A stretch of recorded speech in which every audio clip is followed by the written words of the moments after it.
আসসালামু আলাইকুম, welcome back to my channel flavour Bangla.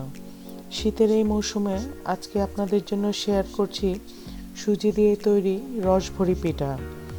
একই রেসিপিতে দুই ধরনের রসভরি পিঠা আপনাদের কাছে আমি তৈরি করে দেখাবো। খুবই অল্প সময়ে ঘরে থাকা উপকরণ দিয়ে কিন্তু তৈরি করা যায় এই রসভরি পিঠা। আপনিও তৈরি করে দেখবেন, ভিতরে খুবই সফট, রসে পরিপূর্ণ এই পিঠাটি কিন্তু সবাই খুবই পছন্দ করবে। আর শীতের এই মৌসুমে অতিথি আপ্যায়নে বা যে কোনো উৎসবে এই পিঠাটি কিন্তু সবাই খুবই পছন্দ করবে। খুবই অল্প খরচেই কিন্তু এই পিঠাটি তৈরি করে ফেলতে পারবেন।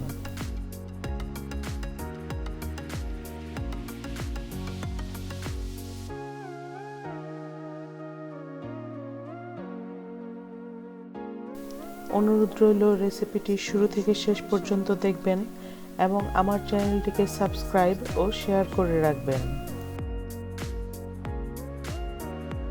চলুন মূল রেসিপির ভিডিওটি শুরু করছি। এখানে আমি 1.5 কাপ সুজি নিয়ে নিয়েছি, সাথে 3 চা চামচ বেকিং পাউডার দিয়ে দিয়েছি। এখানে কিন্তু আমি কাঁচা সুজি ব্যবহার করছি। সাথে একটু উঁচু করে নেওয়া 1 চা চামচ বেকিং সোডা দিয়ে খুব ভালো করে মিশিয়ে নিচ্ছে।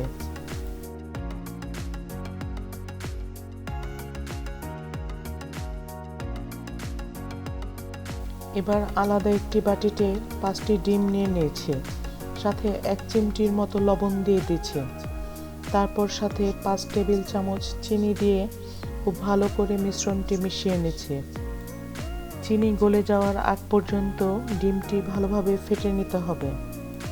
আমার চ্যানেলে আরও বেশ কিছু পিঠার রেসিপি রয়েছে, আমি ডেসক্রিপশন বক্সে আই বাটনে লিংক দিয়ে রাখবো, আপনারা দেখে নিতে পারবেন। আশা করছি আপনাদের কাছে ভালো লাগবে। তারপর ডিমের মিশ্রণের সাথে আমি 3 টেবিল চামচ পেস্তা বাদাম কুচি দিয়ে দিয়েছি। আপনারা চাইলে অ্যাভয়েডও করতে পারেন বা এখানে কাজু বাদাম কুচিও দিতে পারবেন। তারপর এখানে অল্প অল্প করে আগে থেকে তৈরি করে রাখা সুজির মিশ্রণটি দিয়ে মিশিয়ে নিচ্ছে। সাথে 4/1 কাপ কোরানো নারকেল দিয়ে দিচ্ছে। আপনারা চাইলে নারকেলটিও অ্যাভয়েড করতে পারবেন, কিন্তু নারকেল ও পেস্তা বাদাম দিলে এই পিঠার স্বাদ কিন্তু অসাধারণ হবে। আর এই মিশ্রণের সাথে কিন্তু কোনো অবস্থাতেই পানি বা তেল মেশানো যাবে না। আমি ঠিক যেভাবে ডিম দিয়ে মিশ্রণ তৈরি করেছি ঠিক সেইভাবেই মিশ্রণটি কিন্তু তৈরি করে নিতে হবে। তারপর ঢেকে 10 মিনিটের জন্য রেস্টে রেখে দিয়েছি। এই সময়টিতে সুজি ফুলে যেয়ে সেট হয়ে যাবে। চলুন এবার শিরা তৈরি করে নিচ্ছি। আমি এখানে 2 কাপ পানি নিয়ে নিয়েছি একটি হাঁড়িতে। 2 কাপ পানির সাথে 2 কাপ চিনি দিয়ে একটি সুগার সিরাপ তৈরি করে নিচ্ছি। আর আমি যেহেতু বলেছি 2 রকমের রসভরি পিঠা তৈরি করে দেখাবো, তাই এখানে আমি প্রথমে সুগার সিরাপ তৈরি করে নিচ্ছি। পরবর্তীতে আরও একটি দুধের সিরাপ তৈরি করে নেব। পানি ও চিনির সাথে আমি 3-4টি এলাচ দিয়ে দিচ্ছি।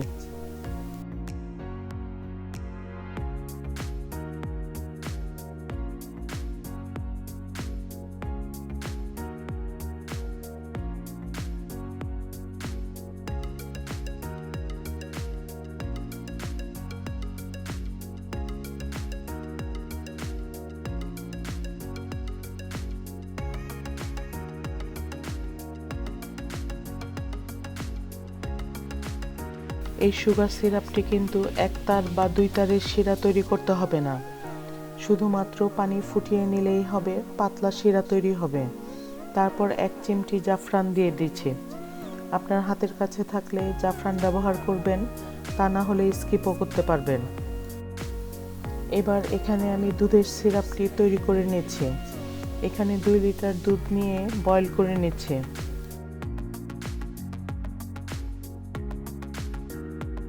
দুধের সাথে 3-4টি এলাচ দিয়ে দিচ্ছি।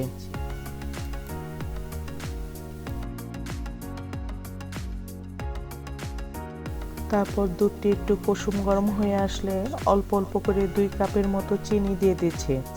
এই চিনির টেস্টটি আপনার মিষ্টির স্বাদের উপর ডিপেন্ড করে তারপর ব্যবহার করবেন। আমি যেহেতু 2 রকমের শিরা ইউজ করব, আপনারা যদি এক রকমের চিনি শিরা তৈরি করতে চান তাহলে এখানে এই রেসিপিতে 4 কাপ চিনি 4 কাপ পানি দিয়ে শিরা তৈরি করে তবে এই পরিমাণে পিঠা তৈরি করবেন। আর দুধের ক্ষেত্রে 4 লিটার দুধ ব্যবহার করবেন। দুধ যখন বয়েল হয়ে আসবে এই পর্যায়ে আমি 1 চিমটি জাফরান দিয়ে দিচ্ছি।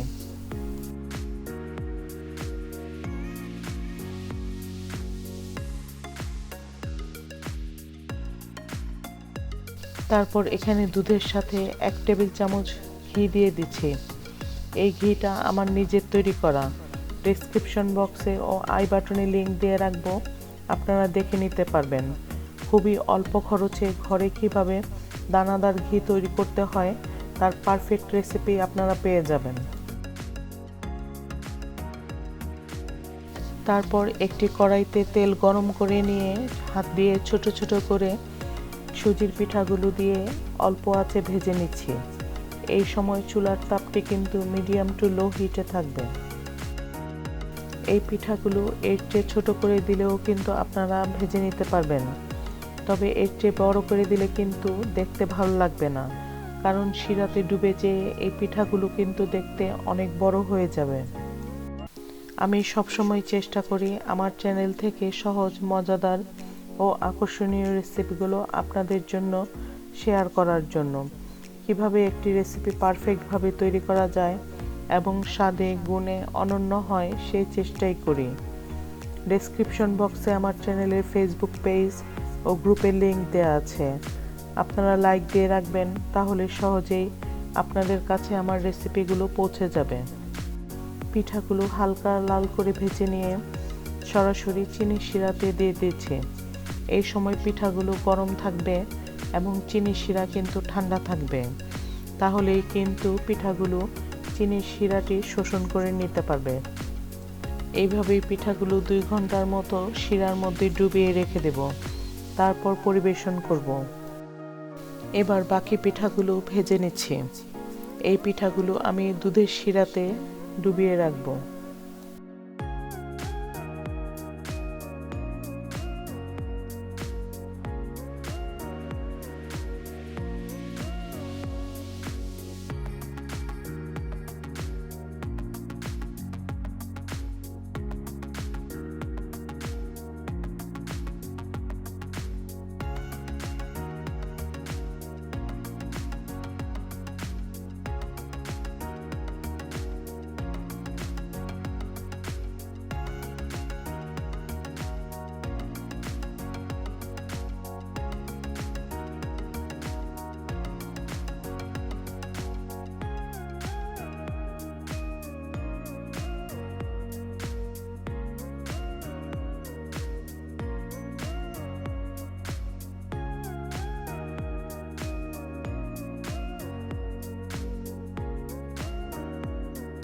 পিঠাগুলো সরাসরি গরম তেল থেকে তুলে নিয়ে সরাসরি ঠান্ডা দুধের মধ্যে দিয়ে দিচ্ছি। এই দুধের সিরাপটি কিন্তু আমি আগেই তৈরি করে ঠান্ডা করে নিয়েছি। এই দুধের শিরাতে পিঠাগুলো ভিজিয়ে রাখবো 2 ঘন্টার মতো, কিন্তু যদি ওভারনাইট ভিজিয়ে রাখেন তাহলে কিন্তু খেতে আরও সফট হবে ও মজাদার হবে। আমি পরবর্তীতে জাফরান ও পেস্তা বাদাম কুচি ছড়িয়ে দিয়ে পরিবেশন করেছি।